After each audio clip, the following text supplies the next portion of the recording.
Hello, good afternoon, good morning, good evening, depending on where you're joining us from. Welcome to the At Pace radio show brought to you by the People and Culture Association. I'm Jonathan and I'm going to be your host for today. I'm also the coordinator at the PCA, which is a membership think tank for people professionals. And we've got a fantastic group of members who have joined us over the last year. It's been a very interesting 2023, and a year which was filled with hope, of course, with more people getting acquainted with the people and culture space, more people getting involved in conflict resolution, the workplace shifting and turning massively. The modern workplace is so different from what we saw it last December. And when we met last December for a pace radio show, we said, could it change any more? And wow, it has changed over the last 12 months, and there's so much happening around us. I got two fantastic guests with me on the last episode of the radio show for 2023. I have Maria Arpa joining me from, of course, she's now in Long Island, but usually based in the UK. She's joining us in New York today. She's a speaker on ground up empowerment, nonviolence, the dialogue roadmap, restorative justice, conflict resolution, healing, mediation. And she's been such a pioneer in the space, of course, being the founder of the Center for Peaceful Solutions. Maria, thank you so much for joining us today. Thank you. Yeah, I'm happy to be here and seeing what unfolds. Awesome. A lot is going to unfold. And for those joining us, of course, please feel free to say hi in the chat box, tell us where you're joining us from. And if there are any interesting questions and comments for our speakers, please feel free to use the chat box. We'll pop them up and we'll address them as well. But I also want to say hello to Clemens, who's joining us all the way from Amsterdam in the Netherlands. Of course, she has rich experience as a people and culture director and strategic HR leadership. She's spent almost 20 years now in the human resources in department and governance. She, of course, worked with a lot of big organizations in the past, like Link and Adidas, and so many more. Of course, Maria and Clemens are very much involved and very much active on LinkedIn, so please follow them there. I'll be sharing some more details on that as well. Clemens, once again, welcome to the show. Thank you, Jonathan. Great to be here and great to partner with you, Maria. So for the record, we're on 3 different time zones. Let's see how this works, but it's fantastic. And I know there are people joining us from other time zones as well. So welcome everyone to the At Pace radio show. We're going to try and keep it very relaxed. We're going to try and keep it free-flowing. That's how we like to do these radio shows. And they normally go on for around 35, 40 minutes, depending on how much we want to say. And I know there's a lot to say about what we want to talk about today. Today's session, of course, is focused on the impact of war and violence on people and culture at work. And it might seem like this has been inspired by what has happened recently in Israel and Palestine, but there's so much more that's been going on. We've been, of course, faced with the consequences of what has happened with Ukraine and Russia. But not just that, there's so much more. There's gun violence taking place in the US. We're talking about stabbing and crime in the UK. There's stuff happening back in Asia, in Africa, and South America. It's happening all around us. So it's not specific to one particular incident that's happening. This is about this whole session was inspired by a sense of, I would say, low a month ago when a few of us said we should be addressing this. We should be addressing how all this is making us feel when we read the news, when we watch the news, when we are hearing the news, when we see a picture of a little child searching for his parents in the rubble where the building has broken down, when we hear about the sad news of someone being kidnapped, when you hear about someone who has lost a family member to a brutal shooting, it starts to impact us, because who we are at our workplace is not just the workplace itself. It's about everything that influences us to get to that workplace. There's so much that goes on outside the office, whether it's in our homes, whether it's in our social spaces, whether it's in our public transport areas. It's all affecting us. And we bring all that to the workplace. So I'm really, really curious. And I want to throw this out to Maria and Clemens right in the start. So for all those, of course, joining us, feel free to add your comments. Tell us what you feel. You don't have to always agree with myself or Maria and Clemens. So give us your viewpoint and we'll try and address that as well. something that I think I have kind of experienced over the last 1 month is that it feels almost like sometimes we feel like we're forced to take a side, whether it's in office conversations or conversations outside office, forced to take a side in conflict. And how do you handle that? Do you need to take a side, especially in situations of war and violence when some of us are not really directly affected by it, but yet affected by it? How do you handle a very precarious situation like this? Maria. Thank you. That's a really great way to open, because I can actually cite an example here of somebody, two friends who've known each other a long time, conflict, a war happens, and I'm not going to make things, as you said, I'm not going to make it about Israel, Palestine, or Russia, Ukraine, or anything. I'm just going to, doesn't really matter. So the friend says, I'm having a really hard time with this conflict. I can't cope. It's depressing me. And the other friend says, I'd love to support you in some way. I don't know what I can do, but I'd love to support you. And the other friend starts sending media stuff, photographs, video clips. And the person says, that's not how I wanted to, comes to me and says, that's not how I wanted to support the person, because it's sort of forcing me to take a side. I'm supposed to look at this material and agree with it. And what I said was, one way you might approach this is to go back to your friend and say, I really want to support you and what you're going through at a very individual level. But when you send me this material, whether I agree with it or not, what it does is it renders me powerless. It absolutely renders me powerless and reduces my ability to support you. But what I'd really like to do is hear from you how this affects you. What's going on for you? What is the grief? How can I be alongside you as a friend and show love?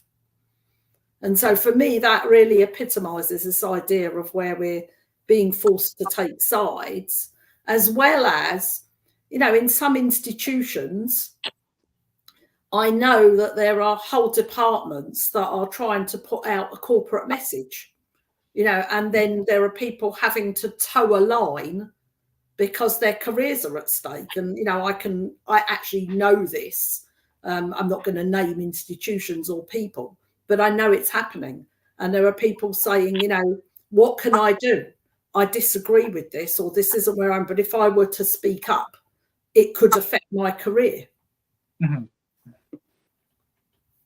That's an interesting one. I'm kind of relating to what you just said, Maria, about how you actually listen in to the person who's saying that, hey, if that person is sharing with you some very, I would say sensitive content, that is quite, it could involve a lot of graphic images or whatever it is. How do you kind of respond to that? This kind of takes me back to an incident a couple of days ago while I was traveling by bus. And there was someone sharing something with, I think, a friend of his in the bus, in the back seat, showing him all his videos and some pictures and, trying to get his opinion on something.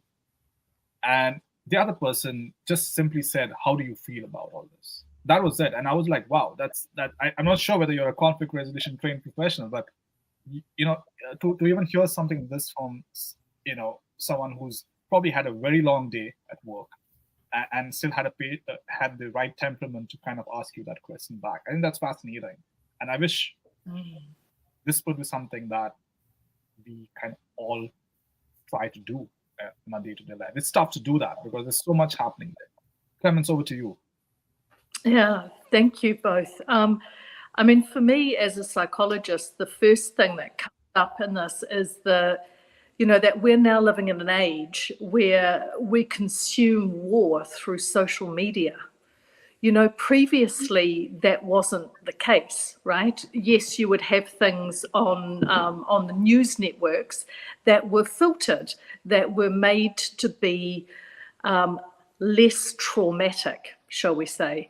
Now on social media, you get a whole lot of unfiltered, as you say, images, videos, sounds that are really traumatic for people. And I know that we're going to sort of talk a little bit about this more later, but I think that that's the foundation that we need to keep in mind, is that when you look at this, is the exposure is the same as if you had been there.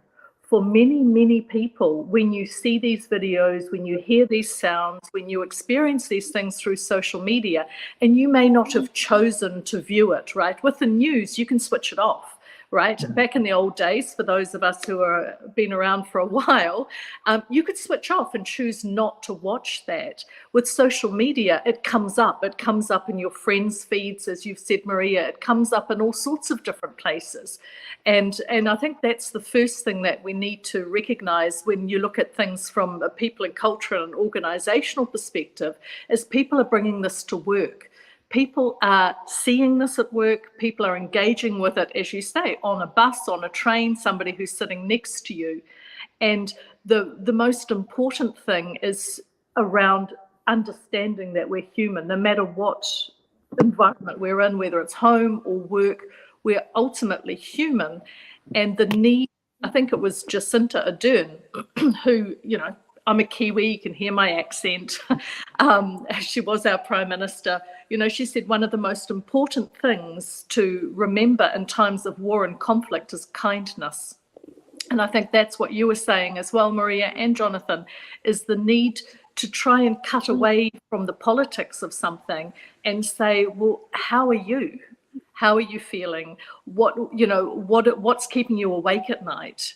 And how you may or may not be able to help that. But listening is the first point, and having that openness to listening to someone's experience without necessarily jumping into one side or the other. Yeah. I mean, it's an interesting one because, as you said, rightly, Clemens, I think social media completely changed it for us. I mean, no one's listening on social media anymore. No one's listening on, on these platforms anymore. Everyone wants to say what they feel about it, but no one's ready to actually listen into what's going on. No one's ready to understand why that person is feeling fear, why that person is feeling anxiety, why that person has such deeply ingrained biases and prejudices. No one's wanting to do that. And I think one of the interesting things around this is that, you hear a lot of conversation about bringing your whole self to work and how you need to bring your whole self to work. I would take a contrary view on that and say, do you know what? You don't have to bring your whole self to work. You have to bring the piece that you're comfortable bringing to work, right? I think it's everybody's right to bring as much or as little in terms of their personal things. And we need to understand that people choose to not disclose some of their experiences, some of the things, some of their family background, some of their social networks, and that's quite right. Nobody's under any obligation to bring those things to work. But what that also means is that we don't know. People that I've worked with in an HR capacity may not know that I served in the military, that I was a uniformed person in the military, and that I had certain experiences that may be triggered by things that are happening now. Similarly, I mean, that's my personal example, but there's lots of examples where people have life experiences that their peer groups and their work colleagues don't know about, which means that they react more forcefully, perhaps, to certain situations.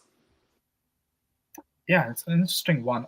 I want to move on to the next question, but that's some very interesting point that you make there about how do we actually make a conscious effort, Clemens? I mean, and I know that both of you have worked in conflict spaces, Maria and Clemens, both of you. What would you like if you had to give one suggestion to people? And I was listening to myself when I said no one is interested in hearing the other person, and that's not completely true. Some of us do. Many of us try to do that, but there are so many things happening around us. Right? Everyone's got so much happening around them in their closest circles. Sometimes there's not enough of that emotional, mental bandwidth to kind of listen into a global war situation, and it's but what would you advise to someone who is, actually gets involved in the conversation like this? It could be at work, it could be elsewhere. I know that everyone tries to listen in, but it's difficult. And from your experience of working in the conflict resolution space, working in communications, what would you suggest to people who are kind of getting involved in communications like this, conversations like this? Yeah, may I chime in here? Yes. Yeah, thank you. So I was listening really intently to you, Clemence, and you just spoke so much sense. Especially around, you don't bring your whole self to work. I mean, I understand where that originated from, but it's now, as I said, it's been bent out of shape. But, let's get back to, so, you talked about social media and nobody's listening on social media, because what we've done is we've created these huge dustbins where we can just vomit into. And what I'm seeing is, this is for me, and it sort of roundabout answers your question, Jonathan.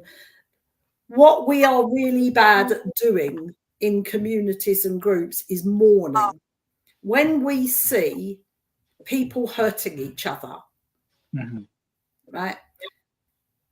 It hurts us. We've got these mirror neurons, So what we're really bad at doing is talking about the enormity of the grief and the mourning of having to sit on the sidelines and watch people do bad things to each other, over which I have no control or power. Because, the truth is, I'm not getting on a plane tomorrow to go and see what I can do in any of these conflict zones. Yeah. But I mourn, and the art of mourning, and there is an art to mourning, is to be able to sit with the feelings, to talk about the feelings, and not go into doing. To sit and grieve and feel the power of the loss and not allow it to take you to despair.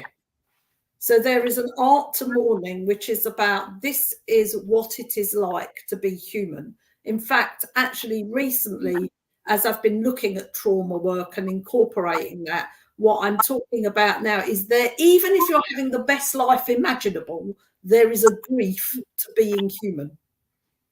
And we need to connect to the grief of being human, even when our lives are fantastic. So for me, my thing is not to engage in the incident, but to look at the systemic issues behind that. And what we're doing is we're testing friendships. When we start sending people material and trying to see what side they take, we don't need any more tests. Yeah. We got brainwashed into exams and tests as being something good. We don't need any more of that. We don't need anyone to turn into experts or side takers. We don't need any more debates. We need to sit and mourn and accept, and not, we can talk about the feelings but not act them out. Clemence, any thought on those? Yeah, I agree with you, Maria, in the sense that mourning is something that I think when we lived in smaller communities, we were better at than some of the lifestyles we have now, which are more impersonal and disconnected from friends, family, and close communities. I think for me, one of the most powerful things that I've used in almost every company I've worked for is the walk and talk.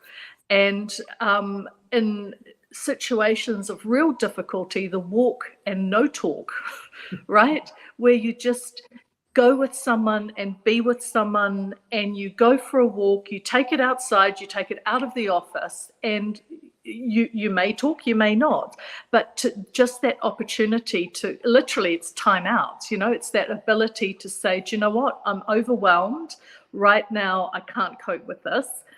And it may also be, if I'm listening to someone and I'm really thinking of managers and HR people and leaders, they're not psychologists, they're not therapists, they're not priests, that, you know, that they're human beings. And oftentimes they also don't want to hear all the details, because that, again, same as social media, it's another level of trauma exposure. So in those situations where, you know, it's not appropriate to delve into detail and start dissecting things, which 99% of the time is not appropriate to do that, it's the ability to say, do you know what, I feel, as Maria said, really powerless. I feel unable to do anything, but let's just take some time out, and we can do that as a team. We can do it as two individuals, at whatever way is appropriate in the moment, and just take that time to not be in the work environment, to not have those work disruptions and pressures, and to just be human. As we've all said, you know, we are fundamentally the same. We are fundamentally human, and that should be the first thing that we recognize and acknowledge. It's fascinating. Yes, I was working with a lady from Iraq, and she was training with me, and then she was developing the work for her own community. And she came back and said, and I've always remembered this, she said, what I've figured out is when I talk to my people, what I talk about is our identity is human. Let's start there. Our identity is human. Then you choose your belonging. Yeah. So separating identity, but starting with identity as human, and then you can choose your belonging. Yeah. I want to come back to something that Carmen said, and I think also for those of you joining us, this is the At-Pace radio show brought to you by the People and Culture Association, or the PCA. Of course, I'm joined by Maria and Clemens today, but we're talking about the impact of war and violence on people and culture at work. And there's something that, you know, I really want to kind of now move into, and that is the whole bit about how this is starting to affect our mental health if we do not have the right kind of safe space to talk about it, you know. And probably I want to club this question with also, what is that important role that the HR department, the People and Culture department now can play to kind of create that safe space to be addressing these things, because it is affecting us. And, you know, psychology teaches us that it's easier to be angry than to be sad, right? Because it's easier for us to get angry about what's happening than to get sad about what's happening. It's because it's difficult to kind of show that sadness. It's difficult to kind of put it out there and let people know how you feel about it. And so, how do you kind of first of all, what's the consequences? And you have worked with people who have, you know, have gone through a lot of trauma in the different spaces that you have worked in.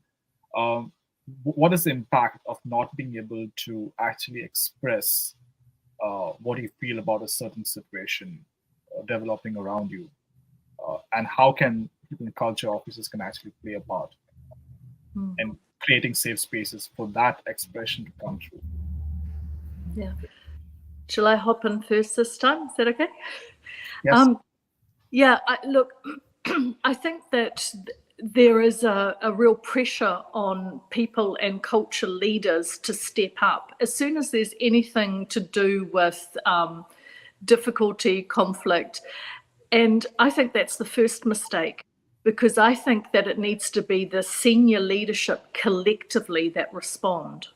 So if it's HR, People and Culture sort of running around trying to do things, it's completely counterintuitive if the senior leadership of the company is not doing the same.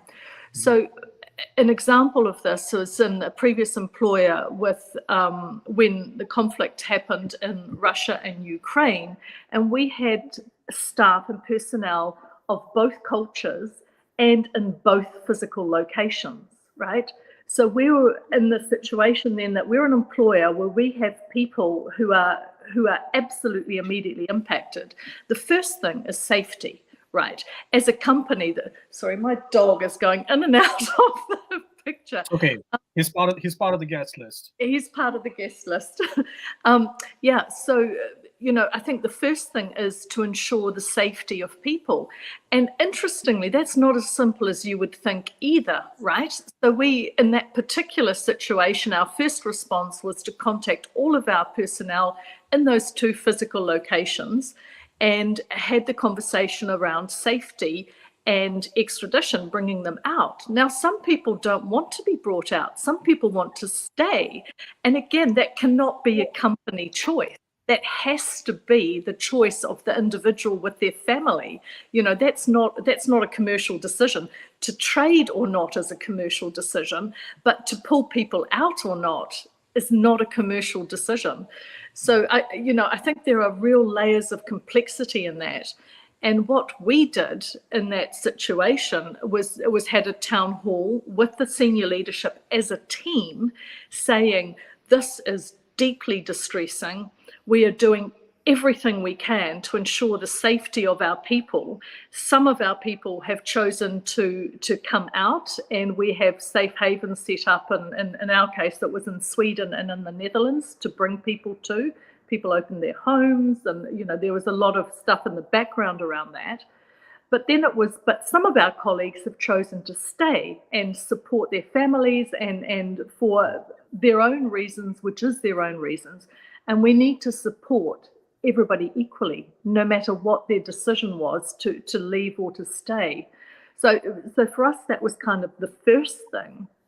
And then the next thing was everybody wanted to, and it comes back to what you were saying, Maria, everybody wants to do something, right? There's this call for action. It's like we can't just do nothing. And that's where the leadership of companies need to really think about things like, non-partisan charities. Do we donate to the Red Cross? Do we do something that is an action, which is an expression of our helplessness, our grief, our sadness, our anger, all of those things. But it's something that our employees and we can say we have taken some form of action in a way that is not choosing sides, and in a way that people can also choose to donate themselves, right? So you get into these things, do we make a company donation? Do we match employee donations? How do you do those? And the thing that all of that does is drive engagement. It enables the conversation to happen in the workplace in a way that's positive. It gives space for people to have the discussions, to have some power and control of what happens next within the organisation and amongst their colleagues, even if they have no power or control with what's actually happening in theatre in a conflict zone. That's interesting. So that takes away the emotion of feeling helpless, even if you're far away from something. In a small way, it does, and it also. I think leadership is called leadership for a reason, right? My expectation is that leadership will lead, and that doesn't mean taking sides. That means, responding in a way that's appropriate for their employees wherever in the world. You can have, we've also set up, safe spaces where people can just go and sit and be in the office. So you have like a meeting room or a room with bean bags or whatever. Again, it depends on the culture of your organisation, but a place where people can just go and be.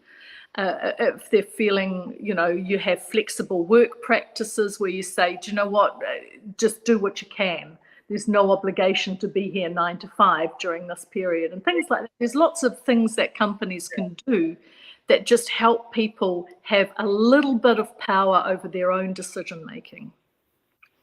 That's interesting. And for those of you joining us live, feel free to use the comments box on YouTube and LinkedIn and share with us how y'all have made those changes, how your organizations have kind of created or those spaces for you to come and talk about it, for you to act on this. But I like what you're talking about, Clemens, about really getting involved and kind of having that employee engagement in the situation. But back to you, Maria. I'm sure you have a lot of thoughts on this as well. Yeah, well, again, I mean, it's more supplemental to what I'm hearing Clemence say, but I think I'm more nuanced into, you know, what's really important in these times is that we don't emulate those conflicts and start breaking down our local communities. And, you know, I like to think of a workplace as a community.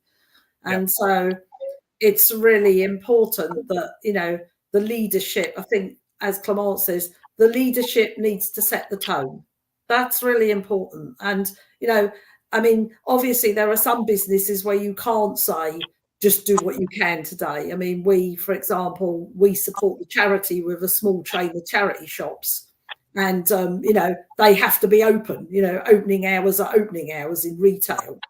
And if you're understaffed, you know, you cut. But for me, you need to set the tone of what's allowable in this workplace and what isn't, and what are we going to do, and how are we all going to contribute to keeping our community healthy.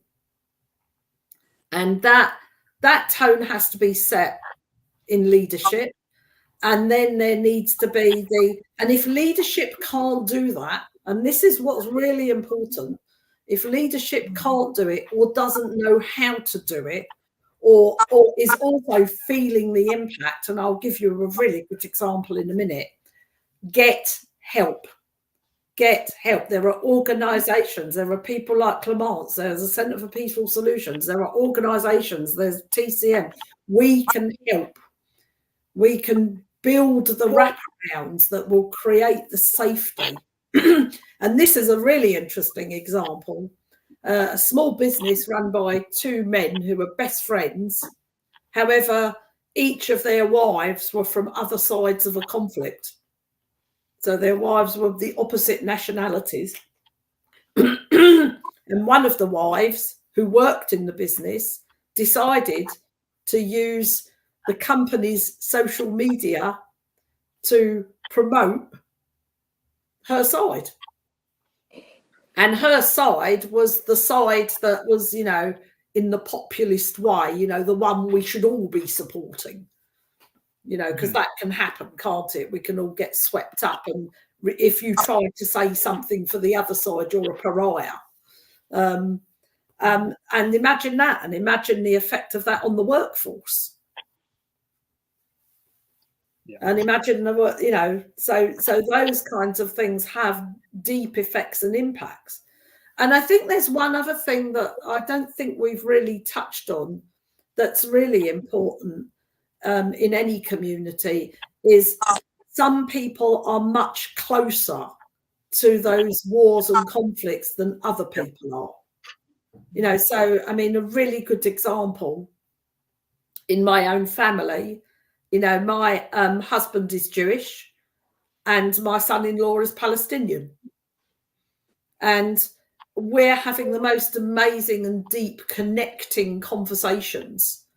We're not taking sides. We're not discussing the rights and wrongs of every side. We're saying, how does this strengthen us as a family? Because none of us are getting on a plane and going there. So what is it we can do? And so, you know, I know this probably gets a bit more into the spiritual, but for me, it's really important to get up every morning, have absolute gratitude for what I do have, mourn, be able to mourn the harm that happens in the world, and take those moments to say, so the best I can do is get as close to being love as I can be, so that I can take care of the people around me in the best way possible and not add any more injury, loss or harm. That for me, at that individual level, what can I do to make sure I don't add to the injury, loss or harm? I want to acknowledge Merlin. Healing anything. That's very interesting, Maria, and I think you kind of relate to what I think also Merlin is kind of putting in the chat box for a while on LinkedIn. He's actually worked with an Israeli company, and when all this thing broke loose, it was a very interesting phase where, you know, you had Palestinians and Israelis, and people from different parts of the world actually part of this huge tech company. And it was a very interesting time for them to kind of, they always knew there were fractions and tensions, but when the war broke out, it created a whole different challenge. And we spoke yesterday, and he told me about how it was important to keep that communication line on, to keep that, to keep communication on while business also went on. And what you're saying is about creating that space to connect, to listen, to have that spiritual, you would say, output of sorts for people to actually say what they're feeling, to be able to mourn, to be able to go through that grief, which in some spaces, and let's not be living in a world which is where we think everything is perfect, which is kind of looked down upon in certain workplaces. So that's what I'm saying, is it's up to the leadership. And some leaderships may say, we're not discussing this in the workplace. We are under-resourced, we're understaffed, we need to get our our performance up, and we don't have the space for this. But you have to say it, and you have to let people know what's acceptable in your workplace and what isn't, and create clear boundaries and explain to people how we're going to manage those boundaries. And this is a tough and tall order. And what I'm saying is, if the company doesn't know how to do it, isn't doing it, or is frightened to do it, because the leadership are all human too, get help. Fair enough. And I think that, every company that I've worked for that hasn't, and it's one form of help, right? It's not the Holy Grail. There is no one Holy Grail. And that's the thing, I think, which is probably the foundation of everything that we're talking about, is there's no one thing that's right for everybody. We're all individuals, right? So what works for one person doesn't work for another. What works for one company is not perfect for another company. And that's the challenge and the reward of being human, right? And I think one of the things which I found really useful in companies is employee assistance programs, EAP programs, where it's a way of providing a free resource for your people and their families that pick and choose how they use, which is completely confidential. So again, what Maria's talking about is where you have leadership of an organization that for whatever reason is not able to cope and manage with these things, then EAP programs is one way of putting people in touch with professionals who are trained. And again, that's not what an HR department is. That's not they're not counsellors, they're not psychologists. We've already discussed that. So I agree wholeheartedly with Maria. There are some things that really require professional help, and recognizing that is a really important step in doing right by your people. Yeah, because as leaders, you're also affected, Yeah, and you talk about seeking help, both Maria and Clemens. You're talking about seeking help when you're not maybe the right person to be actually facilitating these kind of conversations or actions. Even identifying moments that require help requires a bit of compassion. And I want to kind of switch on to this. We're talking about leadership. We're talking about leadership taking the onus here. Okay, HR can try, people in culture can try, they can knock on the doors, but it's the leadership who will finally make that decision. And from your experience of working with different leaders for so many years now, why is it difficult to be a compassionate leader in a workplace? And what are the challenges, and how have people actually been able to be more effective compassionate leaders? Oh, that's a... Okay, well, I'm happy to go there if you really want to hear it. Well, I think firstly, running the business is difficult anyway. I think that we set up these hierarchical systems that are not in line with our humanity. So people are under pressure and the threat of punishment and the threat of humiliation and the threat, can put people at, it can reduce your capacity to love yourself. I mean, you know, we only have to look at the head teacher that took her own life as a result of an Ofsted inspection to see how far that level of pressure can weigh down. If you're running a huge business, you've got pressure from investors. You know, there's lots and lots of external pressures that tap into fear, guilt, and shame that can reduce anyone's capacity to love themselves, let alone anyone else. You then have, you know, economic issues around, you know, rising costs and pricing. Recruitment's very difficult now. Retaining talent is very difficult. Workplaces, as you said at the beginning, workplaces are changing at a rate of knots that's very hard to keep up with. I'm very positive about some of these changes. I think we're going through the crisis of change because we don't make changes that easily. And I think that a lot of workplaces, a lot of business forgets the humanity of things. It just forgets that if you start with the humanity and you start with ground up and you really listen and you really value and you really believe in the people that do the menial tasks for you every day, you know, they are a wealth of knowledge. And when you start there and you really care, and you're not thinking, oh, well, this is just a kitchen porter and I can replace him, you know, or this is just someone who sweeps up the shavings on the floor. When you start to really understand those people know a lot more about your business than you realise, you can build a collaborative, you can release the pressure when you start to become inclusive.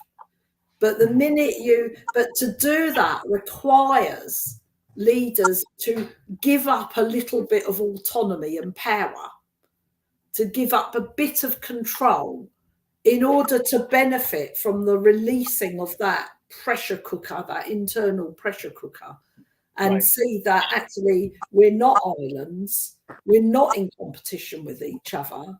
Hierarchy is just a construct. And the truth is, look around. Where has it got us? It's made a few people wealthier. But, you know, that may be me on my soapbox. But, you know, we could do a whole day on this. For sure. Clemence, your thoughts on how can you actually be more effective as a compassionate leader? I think it comes back to, you know, the IQ versus EQ, right? And I remember days of old in New Zealand where, and this is just a sort of an illustrative example, where medical students were chosen purely on their academic performance. Now, there was this whole crisis around bedside manner, about compassion, about the softer skills that were not part of the selection process. So some years ago, like a couple of decades ago, the recruitment process for doctors in New Zealand was then changed to include value-based decision-making, you know, human behaviours. They did psych profiles around kindness and various other measures of things that were more likely to predict effective relationships between medical professionals and patients. And I think, you know, the medical profession realised that 20 years ago. I'm not sure that the commercial folk have figured that out yet. There's a movement, you know, obviously, where we talk about servant leadership and these sort of buzzwords that are floating around about, you know, leaders being there to be more human. And I think it's been slow coming, to be honest. To Maria's point, I think that there are things, you know, I've worked with startups and scale-ups where brilliant people come up with these amazing ideas. And they're not psychologists. They're not counselors, right? They have a different skill set.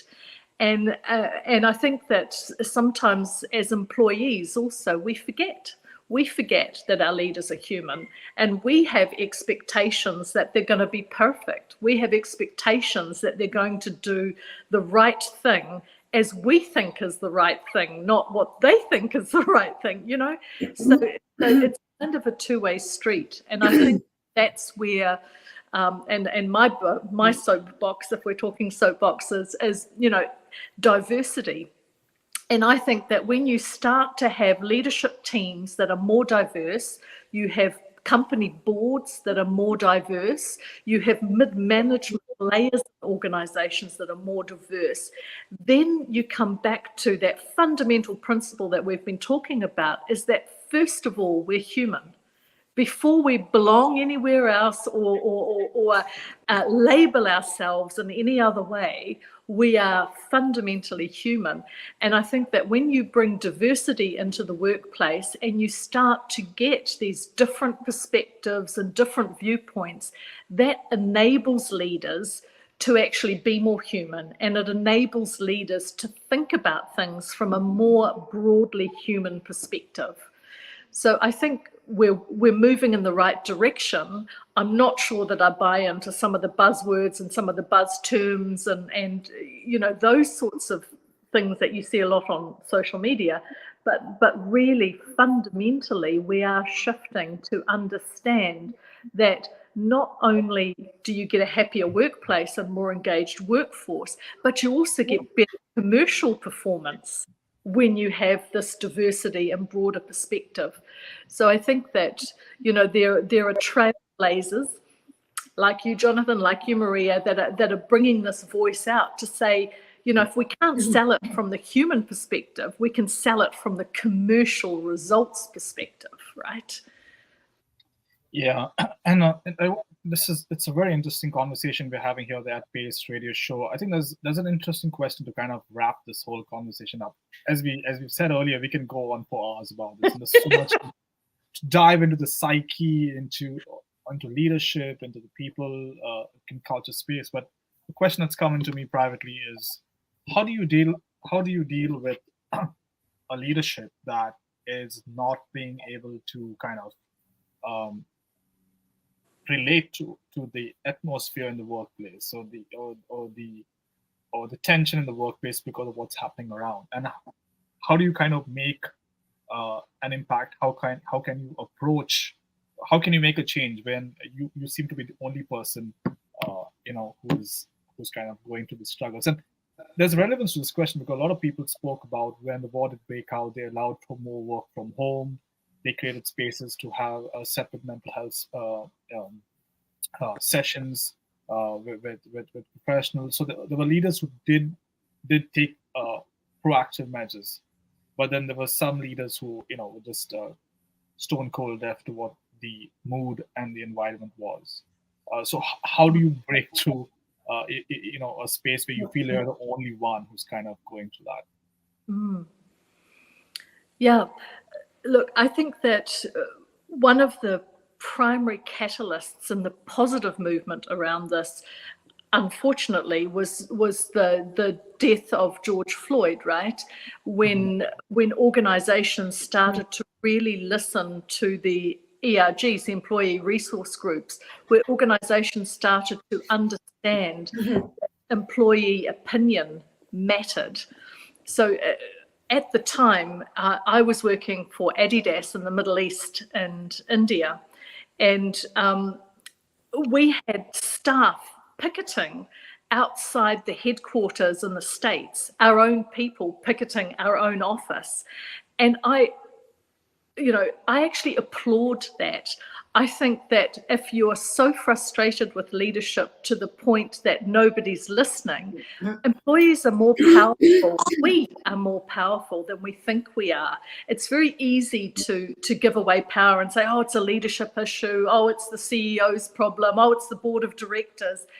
I think what we need to do to, again, understand is that fundamentally we're all powerful and we have the ability to have a voice.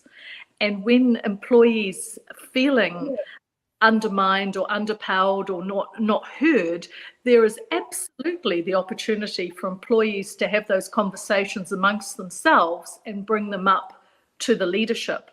Now, and Maria is more of an expert than I am, as are you, Jonathan, on this, and there are ways of doing it that you're more likely to be heard than less likely to be heard. So that your approach is really important. But fundamentally, I think we are very quick as individuals to give away our power without realizing that actually we can start the conversation. We can start the movement. We can start to look at within our influence to engineer change. And I've seen that as well in companies then grow into other, one department does something fantastic. Another department goes, oh, I want a piece of that. And it grows and grows and grows. And it's not leadership driven. And that's okay. Yeah, that's inspiring. Thanks, Clemens. Maria, yes, in fact, funny enough, I was saying the same thing recently. And saying, that there's a layer of managers that all work on site, so they're not literally with each other, and expressing about how they could start their own forum, and then obviously using the dialogue roadmap, talking about the methodology in which you don't use a forum to create a revolution in a workplace because the system's bigger than you. One of the things I talk about is, if the system is bigger than you, no system is going to allow one person or a small group of people to stick a spanner in the works and bring it to a standstill. That is not going to happen. Dream on, right?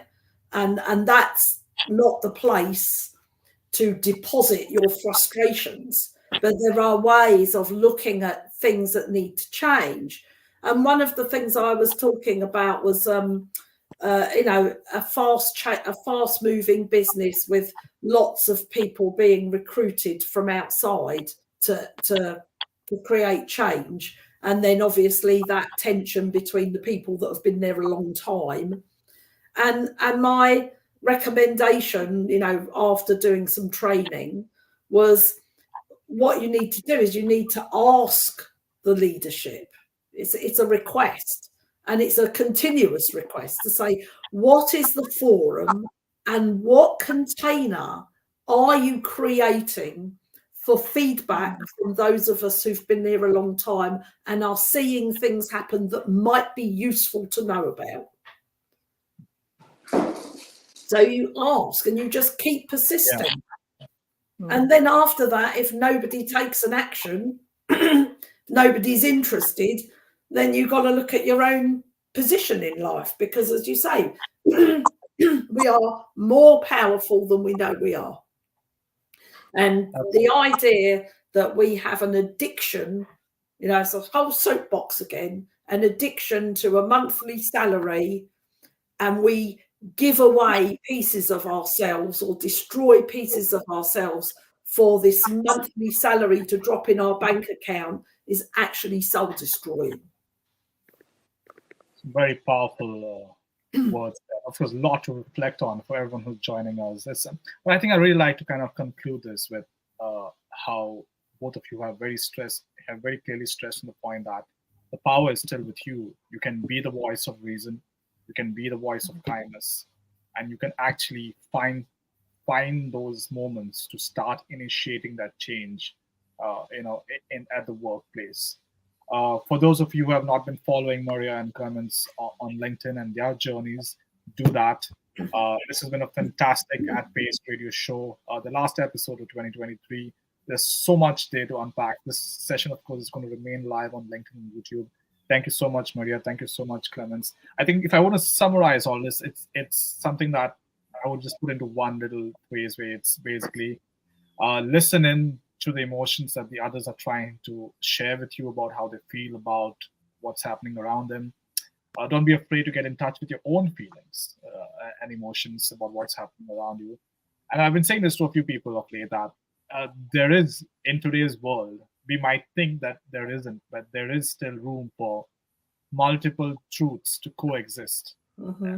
It's something you can't change. Everyone has their own truth. It can coexist, and you can still be kind to each other. And I guess that's what I would say to wrap this up. But thank you so much, Maria, once again.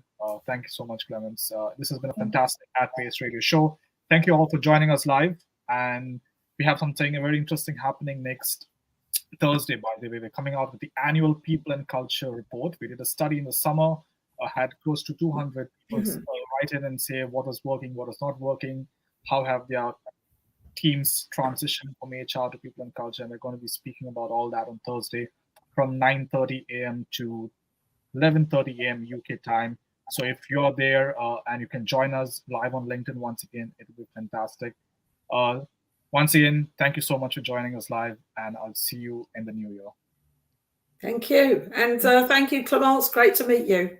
And thanks, Jonathan. That was really wonderful. Thank you. Awesome. Thank you. Thank you.